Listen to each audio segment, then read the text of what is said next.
3, 2, 1, start. Mr. Deputy Chairman, there is no dispute in regard to the question that the working journalists had been suffering for long and that they need legal protection in their profession. As they were suffering, government appointed the Press Commission, and as a result of the recommendations of the Press Commission, we are here discussing this bill today to safeguard their interest. Now, our aim is to protect them from their employers. This bill gives them protection under the Industrial Disputes Act. As the operation for so many years of this act was in the hands of the Labor Department or the Labor Ministry, that department and that ministry are fully aware how it should be operated, as there have been lot of difficulties and lot of differences of opinion between one court in one state and the other court in the other state in regard to one item and one interpretation. The interpretation is required to be incorporated in this bill as to what is meant by a workman. The Industrial Disputes Act has given the definition of the term workman, but it has been interpreted by different courts in different states in different ways. Now again, we are dealing with two parties, and one party is the employer. In the definition of the employer also, we do not find if we can properly put the directors or the managers as the employers. Now, this bill has tried to exclude certain stuff and certain people doing certain jobs. Sir, the intention of this measure is to safeguard the interests of the working journalists by bringing them under the purview of the Industrial Disputes Act, by which they will be provided with certain machinery where they can go for the redress of their grievances. Sir, we must make sure that working journalists may not be defined as employers instead of as workmen. If, as we say here, an employer is one who is employed in a managerial or administrative capacity, there is bound to be difficulty. I will cite an example. Now, a working journalist might get two typists in his office and he may have three peons. He may be actually a supervisor acting on behalf of the manager also. Now he is performing two jobs.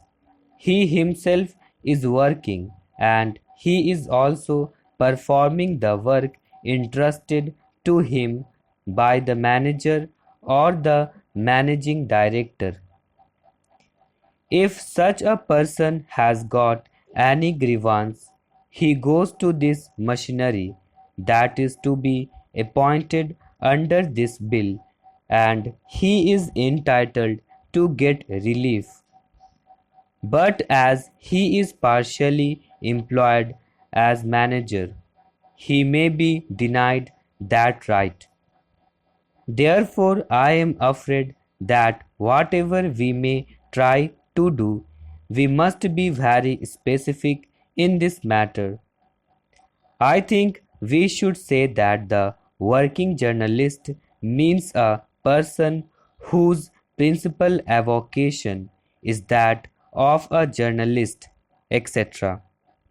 And then They are also termed as workmen under the Industrial Disputes Act. Otherwise, we will be faced with that sort of difficulty as other trade unions are experiencing in their day-to-day work in the appellate tribunal or the industrial tribunal or in other courts. I hope that the minister in charge of this bill will consult the Labour Minister, who is an expert in this matter, as to how to safeguard really the interests of these people by putting a proper definition for the working journalists. Now, I have got another point. Really, this should have been brought forward by the Labour Department as they have been operating the Industrial Disputes Act. Under the Industrial Disputes Act, we have got some machinery which has got to come into being when there is a dispute. Now, under the existing Industrial Disputes Act, the appropriate government has got to order in writing to this machinery. As the working journalists are spread over throughout the country, I am not clear in my mind whether for the purpose of the working journalists this Industrial Disputes Act will be operated by the central government or by the state governments. Both the central and the state governments have their own machinery. From the Chief Labour Commissioners to the Reconciliation Officer, the Government of India has got a set of machinery throughout the country, and again the state governments have got their own Labour Commissioner and other officers. I want that also must be specifically provided in this bill as to whether they have got to go to the central government or to the state governments for the redress of their grievances.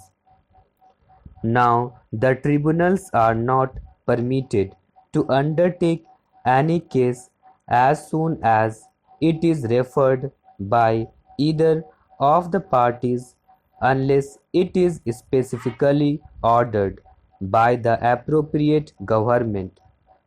Now, my own opinion is this, that for the time being it should be operated by the Labour Ministry of the central government. Neither the Information and Broadcasting Ministry nor the state governments should operate this, because it is a new thing incorporated by the central government, and the government of India knows what for they are coming forward with this piece of legislation.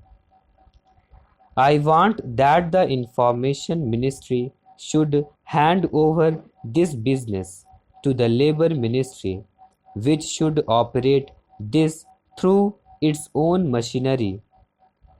Sir, anyone who knows anything of journalism in this country will welcome the protection that this bill gives to working journalists.